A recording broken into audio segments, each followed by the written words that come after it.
అదే RTV app వార్తల్ని క్షణాల్లో చదివే అవకాశం ఉంటుంది. ఒక న్యూస్ పేపర్, ఒక టెలివిజన్ ఛానల్ మీ చేతుల్లో ఎప్పుడు ఉంటాయి. నా పేరు బి రమణ. మీడియా పెద్దలకి, మీడియా సభ్యులకి నా నమస్కారములు. నేను ఇది 15/12/2023 తేదీన 2.25 ఎకరా కోళ్ళ శివారెడ్డి, గుర్రప్ప, విజయభారతం నుంచి నేను భూమి కొనుగోలు చేసినాను.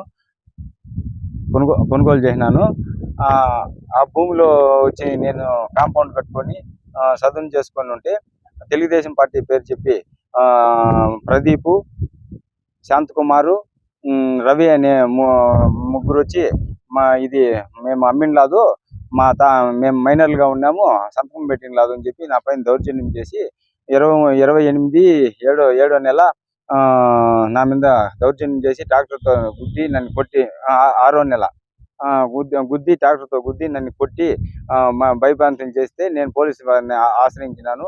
పోలీసు వారు ఆ రోజున మమ్మల్ని ఇరువురిని బైండ్ ఓవర్ చేసి మీకు కోర్టులో తెలుసుకోండి అని చెప్పి పంపించినారు.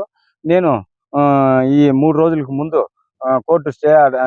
కోర్టు ఇంజక్షన్ ఆర్డర్ తెచ్చుకొని భూమిలోకి పదాము అనుకొని ఉండే లోపల నిన్న రాత్రి వచ్చి ఇది తెలుగుదేశం పార్టీ కాని వారు తెలుగుదేశం పార్టీ పేరు చెప్పుకొని ఇది నా గోడంతా మొత్తం కాంపౌండ్ అంతా 30 లక్షలు 40 లక్షల రూపాయల ఆస్తిని నాకు ధ్వంసం చేసి నన్ను నానా ఇబ్బందులు పెట్టించి, నా ఫోన్లు చేసి బెదిరించి నన్ను చంపేస్తాము అని చెప్పి భయభ్రాంతులు చేస్తున్నారు. మా ఇంట్లో వాళ్ళంతా ఎట్లా జీవనం చేయాలనేది మాకు భయం అవుతుంది.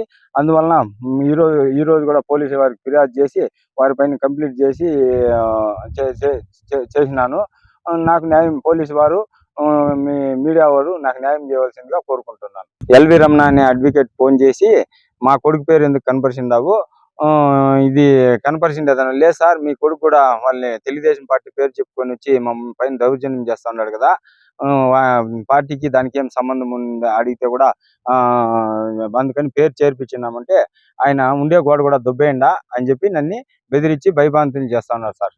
మరిన్ని వీడియోస్ కోసం ఛానల్ ని సబ్స్క్రైబ్ చేయండి, లేటెస్ట్ అప్డేట్స్ కోసం వాట్సాప్ ఛానల్ ని ఫాలో చేయండి అండ్ లింక్ డిస్క్రిప్షన్ లో ఉంది.